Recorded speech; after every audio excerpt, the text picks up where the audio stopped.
evening and shalom from a little coffee and a lot of Yahuah. Net making it official.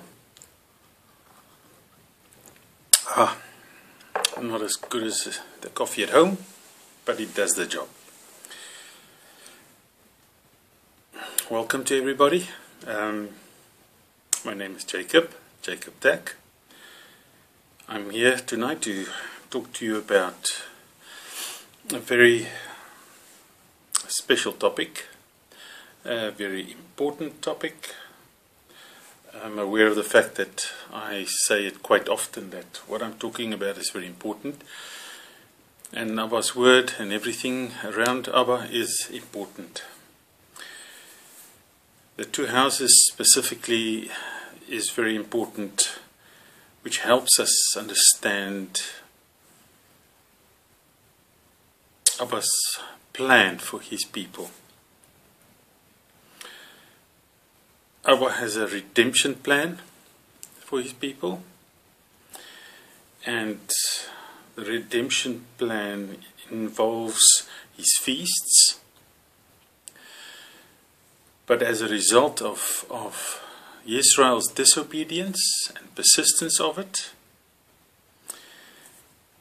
Abba punished his people, and this punishment and the way it progressed throughout the punishment and up to today is what the 2 houses is about. I would like to read a few verses, although I am not going to be reading a lot of scripture today, because the idea is to just give you a basic background regarding the 2 houses, and then I will follow up in the next teaching a bit more, looking it in depth with scriptures. First reading is from Jeremiah 3 verse 18.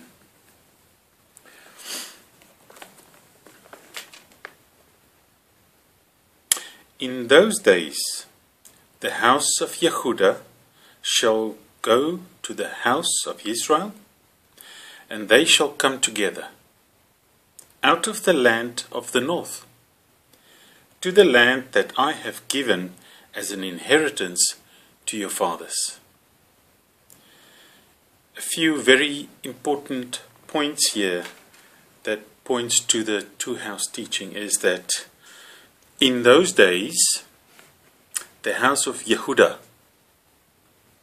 which will be the southern tribes, shall go to the house of Israel, which will be the northern tribes, and they shall come together out of the land of the north, where the northern tribes are being scattered to the land that I have given as an inheritance to your fathers, where we will serve Abba as one. The next one is going to Yohanan 10 verse 14. Yohanan 10 verse 14 to 16.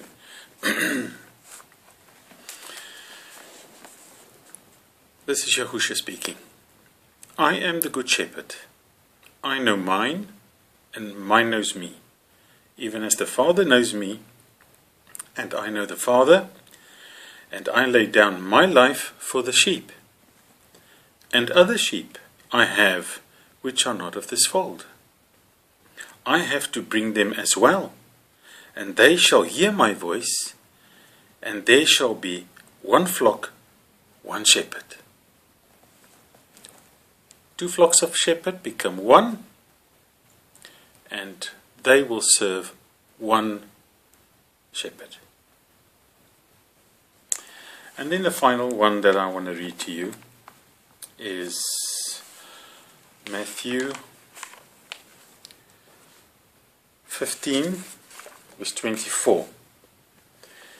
Again, this is Yahushua speaking, and the real important thing here is We've now heard of the previous two verses, one in the Old Testament, one in the New Testament, talking about two houses or two flocks coming together as one, serving one Abba or one Yahusha, one shepherd. But this one specifically points to the fact who Yahusha came for. Many believe he came for everybody, but that's not quite true. Although everybody or anybody can be saved, that is true. But Scripture is clear. And he answering said, I was not sent except to the lost sheep of the house of Israel. Yahusha was sent to the lost sheep of the house of Israel. Now, you will shortly understand why it's just talking about Israel here and not about Yehuda. And that we will find out now when we're looking at the summary of the two houses. A little coffee. A lot of Yahuah. Here we go. Two houses. The first slide you will see a little Jewish man standing with a menorah in his one hand and the scriptures in his other hand. I love my brother Yehuda. I love Israel. And this little picture is not derogative. It is a little humorous, but it is very serious, because what this little man has in his hands is, in his right hand, he's got the scriptures of Yahuah, of the word of Yahuah, and in his other hand, he's got the menorah, the 7-branch menorah. The menorah is the symbol of Yahusha. Yahusha refers to himself as the vine, and we are the branches, the Natzarim. The lampstand, he talks in Revelation chapter 1 and 2 that he is the lampstand standing surrounded by the other lampstands, and if they do not come to him and remove away from what they are doing, he will remove himself, the lampstand, from their midst. Anyway, a bit off the topic, something that we could possibly look at in the future. I probably have mentioned it in one of my previous teachings. So, on this first slide we have the two houses, and then it says the line of kings. The line of kings are starting the first king being Shaul, the first king of Israel, and thereafter it was King David. And then we go to the next slide, where at the top it has got Shlomo or Solomon, and this is where the discussion really is starting. Solomon or Shlomo was the son of David, and we know that King Solomon was a very, very wise man. We read the Proverbs, the wisdom that we find in the Proverbs from him. Amazing, wonderful, wonderful truths and wisdom. But sadly, he has taken the route after his wives, his many wives, and started following after other mighty ones. But in the scriptures, as we read the Old Testament, particularly the prophets, we find that Abba warning Israel many times, warning them from following after other mighty ones. It broke Abba's heart because it became so bad that he had to take real drastic measures with severe consequences for man. And you will see there the king's disobedience is the fact that he did not return. And then what Abba has done is he has sent his prophet Yahuah, and Prophet Yahuah tore his cloak into 12 pieces. And these 12 pieces I beg your pardon, I just want to look something up. The prophet Yahuah that was sent to Jeroboam tore his cloak into 12 pieces to explain what is going to happen. And 10 of those pieces were representing the 10 tribes of the northern kingdom that Jeroboam would be the king of, and Rehoboam, which was the son of Solomon, would be the king of the southern tribes, which would be Yehuda, Benjamin, and some Levites. A merger of those three into one.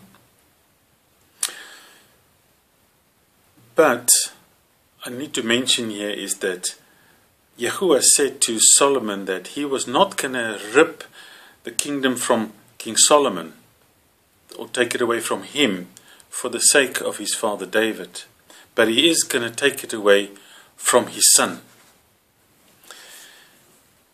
So he split the 12 tribes into 2 groups. And then the next picture, we see the Yahuah in Paleo Hebrew. Yahuah gave Israel a certificate of divorce. And Ephraim was scattered, or Ephraim has also been named Israel. Scripture talks about the northern tribes of Ephraim and also as Israel, and in some instances as Joseph. Sadly, Ephraim continued in their paganism and following after other mighty ones, and they continued after the golden calf worship.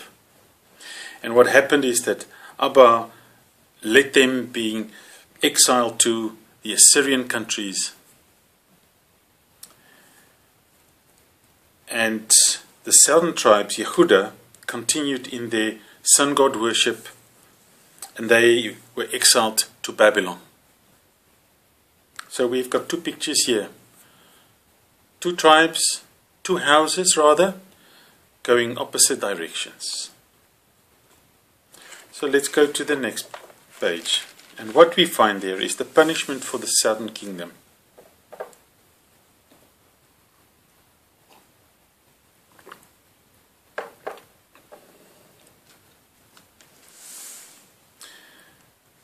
They followed after the sun god worshipped of, and I've given there written some names there. I don't want to say them, but what you will find there, the first one is this one, Nimrod, and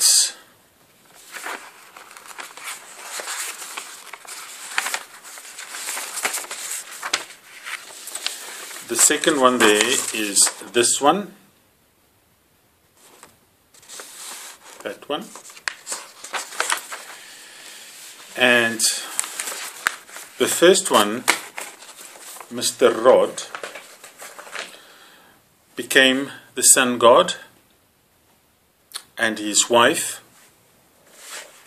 that is her name, she is the fertility goddess.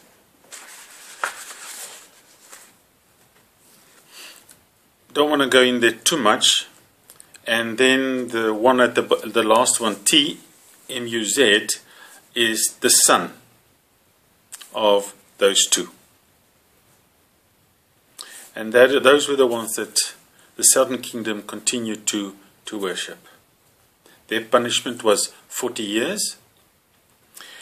And from the exile, that was 40 years, took up to 70 years till Yahuah returned from their Babylonian captivity. And they were exiled in 605 BC, and they returned in 536 BC. Those that returned was only a remnant. It was not the whole lot. And those were the Yahudim, or the Jews, that was present in Israel when Yahushua was born in Bethlehem, and he grew up amongst the Yahudim, and the disciples, they were all from those remnant returning from Babel. The northern kingdom, the next slide that we're going to be looking at, they followed after the golden calf worship that they've learned through the time that they were in Mitzrayim, or in Egypt, the 430 years of slavery. They were taken captive by the Assyrians, and then later they were scattered up north towards the European countries, and they were scattered all over the world. But because of their persistence in their abominations of following after the golden calf worship, Abba said that their punishment was 390 years.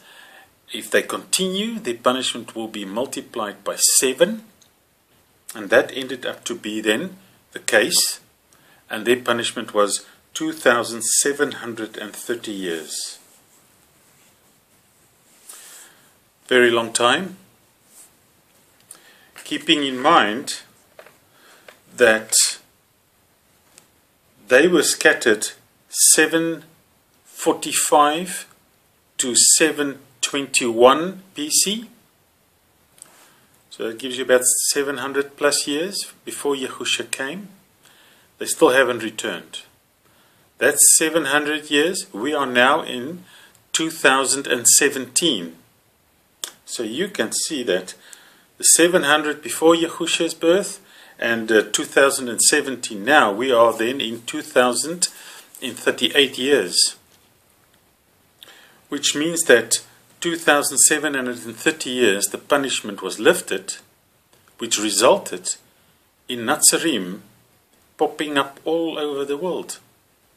If you're on Facebook, you'll find them in Australia, find them in America, in South Africa, in the UK.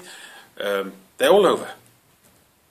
It is because the punishment is now being lifted. It is because of the punishment being lifted that those who were lost can come back. And I'm one of them. Wonderful. Praise Yah. If we then go to the next slide, we will see what the nation's punishment for disobedience, what that would entail. It would be that they would be scattering all over the world. They will worship and serve other mighty ones. They will adopt other faiths. They will intermarry with other pagans and other beliefs. They will adopt their faiths. They will experience a feeling of no peace. They will be anxious. They will have a weary feeling with longing, which is unattainable, something that you long for and you don't know what it is, but you're yearning for something. There will be a constant fear and suspense that they would be feeling. They would have no assurance of the future. And then they would be going back to Mitzrayim or Egypt, back to slavery. But this is a spiritual return, not a physical return. And that is the bondage of sin, the bondage of slavery to sin. So that just shows to what the punishment brought. And then we go to the next page, the next slide, which talks about the good news for Israel. Well, the good news is Yahushua came. He was born on this earth. He grew up. He did his miracles. He was impaled. He was put in the ground for 3 days and 3 nights. And he rose again from the dead. The first fruits of those returning to Abba. Our first fruit. Wonderful. Now what also we will find is that Yahuah said that He came and He gave us a renewed covenant. You find that in Hebrews chapter 8. But it was prophesied in Jeremiah 31.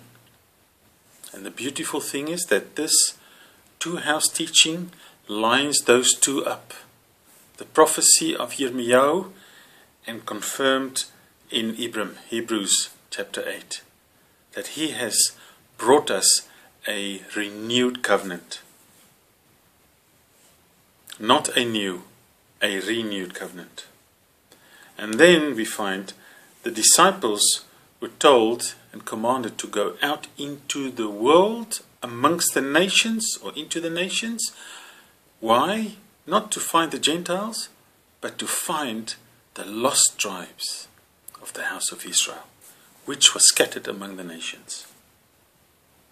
That is where Ephraim is hiding, or that is where Ephraim is lost. But Israel shall be saved and returned. And then just the last point on the last picture or slide. It says, from Israel, Ephraim, 2 types of believers will be found in the nations. Now if we have a look at Joseph, had 2 sons. One's name was Ephraim and the other's name was Manasseh. Manasseh means forgetful, and Ephraim means doubly blessed. And that is what you will find, Ephraim, scattered amongst the nations. And the majority of them you will find in Christian churches are the ones who desire to serve the Creator, but being deceived by the paganism in the world that they were scattered in. But the Manasseh, the forgetful ones, are the ones that will remain in the church. Where they are comfortable and they wouldn't want to move from there. But Ephraim will be risen from there and brought out, and they will come into the truth, and they will receive the Spirit of truth, the living Torah, living inside them. So wonderful.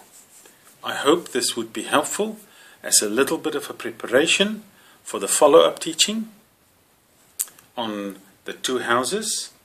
I just want to mention that this 2 houses is a teaching that I've learned from Rebbetzin Sheri A. Horde. A wonderful teaching.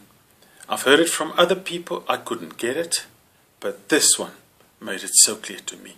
So I do a bit of a summary on the teaching, and hopefully this will help you as well. Shalom from a little coffee and a lot of Yahuah. From Jacob, till next time.